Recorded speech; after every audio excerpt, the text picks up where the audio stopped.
আমি রেহানা পারবিন। ওয়েলকাম আমার রকমারি পাকের ঘর থেকে সবাইকে। আজকে আমি রুই মাছের একটি রেসিপি নিয়ে চলে আসলাম। তাহলে দেখা যাক রেসিপিটি। আমি প্রথমে মাছটা লবণ ও একটা লেবু দিয়ে কিছুক্ষণের জন্য রেখে দিব, যাতে লবণটা ভিতরে ঢুকে যায় আর লেবুটা দিলে মাছের গন্ধ থাকে না। তারপর ভালো করে ধুয়ে এবার লবণ, হলুদ, মরিচ দিয়ে মেখে হালকা করে ভেজে নেব। হলুদ, মরিচ, লবণ দিয়ে এই যে হাত দিয়ে একটু মেখে নিলাম। প্যানে তেল দিয়ে দিচ্ছি। দিয়ে তেলটা গরম হলে মাছটা আমি কোনো রকম ভেজে নিব, যে না ভাজার মতো, এরকম হালকা ভেজে নিব। একটু শক্ত হলে তখন ভালো লাগে না মাছ। একটু বেশি ভাজা হলে মাছটা শক্ত হয়ে যায়, ওরকম যাতে না হয়। শুধু মাছটা দিয়ে এপিঠ ওপিঠ দুই পিঠই একটু যেরকম হালকা করে ভেজে নেব। দেখবেন রেসিপিটি, তরকারিটা খেতে খুবই স্বাদের হবে। এরকম এইভাবে করে খেয়ে দেখবেন। এই যে দেখেন, আমি এই এক সাইড হয়ে যাওয়ার পর অপর সাইড উল্টিয়ে দিচ্ছি। আর আমি আলু, মাঝারি সাইজের ছোট দুইটা আলু আর দুটো টমেটো কেটে রেখেছি সাইডে। মাছগুলি ভাজা হয়ে গেলে তুলে নিয়ে এই প্যানে আমি আলুটা কষিয়ে নিব।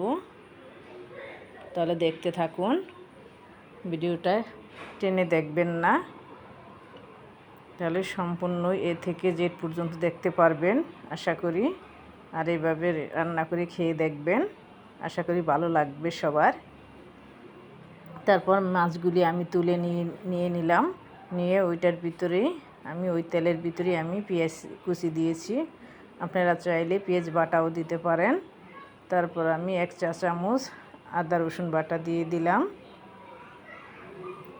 দিয়ে একটু নেড়ে নিব।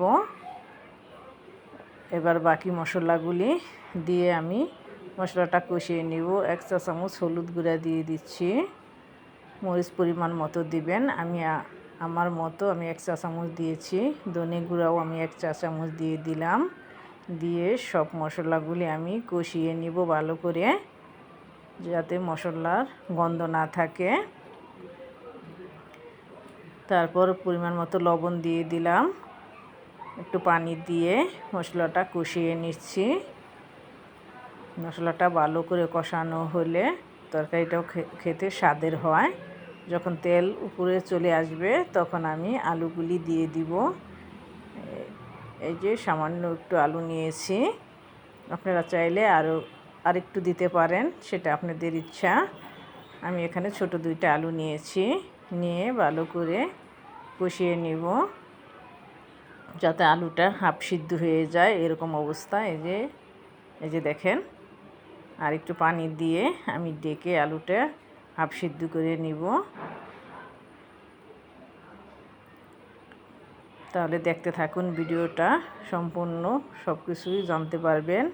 আশা করি আপনাদের ভালো লাগবে। আর এই যে আমি টমেটোটা 4টা ফালি করে নিয়েছি। টমেটোগুলিও আমি আলুর সাথে দিয়ে দিচ্ছি। দিয়ে আবার একটু কষিয়ে নিব। অল্প পানি দিয়ে আবার ভালো করে কষিয়ে নিব, কারণ এখন করে টমেটো অনেক শক্ত থাকে, সিদ্ধ হতে দেরি লাগে। কিছুক্ষণের জন্য ডেকে দিলাম। ওই যে দেখেন, এবার হয়ে গিয়েছে কষানো।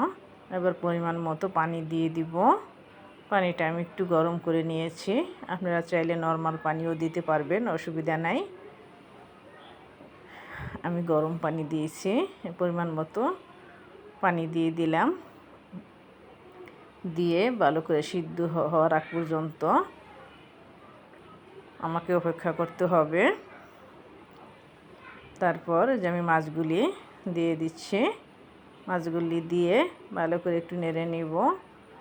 নামানোর আগে আমি ধনেপাতা কুচি দিব আর আস্ত কটা কাঁচামরিচ দিয়ে দেবো। দেখেন মাশাআল্লাহ, রঙটা কত সুন্দর আসছে, আর খেতেও অসাধারণ ছিল। আপনাদের কাছে কেমন লাগছে জানি না, আশা করি ভালো লাগবে। আর যে যেখান থেকে আমার ভিডিওটা দেখছেন আশা করি একটু হলেও ভালো লাগলে লাইক কমেন্ট করে পাশে থাকবেন, আর আমার ভিডিওটি সাবস্ক্রাইব করে দিবেন, আমার চ্যানেলটি সাবস্ক্রাইব করে দিবেন। আর যদি ফেসবুক থেকে দেখে থাকেন তাহলে আমার পেজটি ঘুরে আসার আমন্ত্রণ রইল। আর যদি ফলো দেওয়া থাকে তাহলে অসংখ্য ধন্যবাদ। আর ফলো দেওয়া না থাকলে প্লিজ একটি ফলো দিয়ে দিবেন, লাইক কমেন্ট করে পাশে থাকবেন আশা করি। আর এই যে আমি ধনেপাতা কুচি দিয়ে দিলাম। আমার তরকারিটা প্রায় হয়ে আসছে, আমি এখন লবণ দেখে নামিয়ে নিব। এই যে দেখেন ফাইনালি আমার তরকারিটার কালার অসাধারণ আসছে। আর যেখান থেকে দেখছেন সবার জন্য আমার তরফ থেকে অনেক অনেক দোয়া ও ভালোবাসা রইল। সবাই ভালো থাকবেন আর আমার জন্য দোয়া করবেন। আপনাদের একটু হলেও উপকারে আসলেই ওখানে আমার স্বার্থ। আবার দেখা হবে নতুন কোনো রেসিপি নিয়ে। তাহলে আজকে এখানেই বিদায় নিচ্ছি। আল্লাহ হাফেজ।